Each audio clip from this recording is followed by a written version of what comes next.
Minsan din naman ay napapadaan tayo dito sa mga post na itong si Regal Oliva. Another day, another Regal, POV. DDS po ito, matagal na. Tumakbo ata ito na congresswoman pero hindi nanalo. Matindi yung backlash ngayon ng mga DDS laban nga dito dahil sa kanyang episode. Ito yung episode niya na nagbigay siya or tumalakay ito sa pagka-aresto or pag-aresto kay Digong ng International Criminal Court. At mukhang hindi nga pabor para sa mga DDS. Negatibo ang kanyang episode na yon. Negatibo ang dating sa mga DDS. Kaya eto, at mukhang pinarurusahan siya ngayon ng mga DDS kung ano-anong paratang ang ibinabato sa kanya. Magkano daw ang ibinayad sa'yo, Regal Oliva? Ano daw nangyari? Ba't bumaliktad ka? Ito po kasi mga diehard, alam nila syempre kung sino yung mga kakampi nila. At kasi konti lang naman yan di ba? Yung mga katulad lang na ito syempre.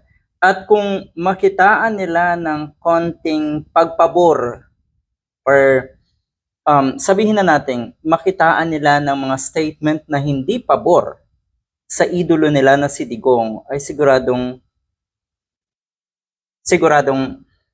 wala ka na.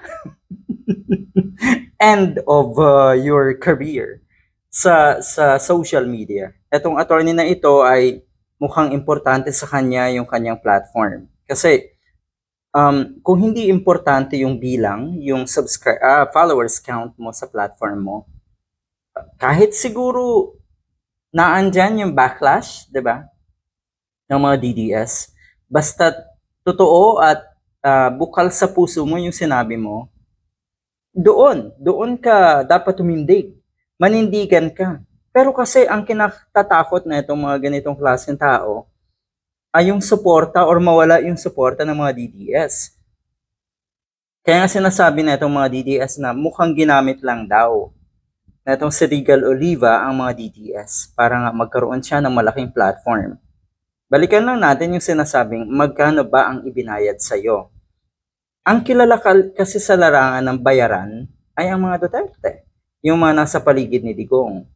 So hindi ata magandang tanungin kung magkano ang binayad dito kay Regal Oliva at sino magbabayad? Yung sinasabi niyong kalaban? Kalaban ninyo ng mga Duterte? Kalaban ninyo ng mga DDS? Talaga? Siguro yung mga ganitong klaseng tao, siguro lang nabasa ko rin to sa isang post na hindi kaya't ang totoong sitwasyon ay hindi na siya nababayaran ng maayos kung sino man yung nagbabayad. Kaya eto, at naging totoo na sa kanyang mga binitawang salita. Yun naman ay nabasa lang natin. Kasi kung usapin ang bayaran, sino naman magbabayad sa kanya para bumaliktad? Nako, hindi kailangan ng nasa pwesto ngayon na may mga bumaliktad. Lalo't siya pa, hindi naman siya ganun ka-importante. Diba? Kung tutuusin. Oo, may malaking platform. At yun nga ang kanyang ikinatatakot na bumagsak at mawala yung kanyang platform. Yung apology daw niya ay wala na. Wala nang saysay.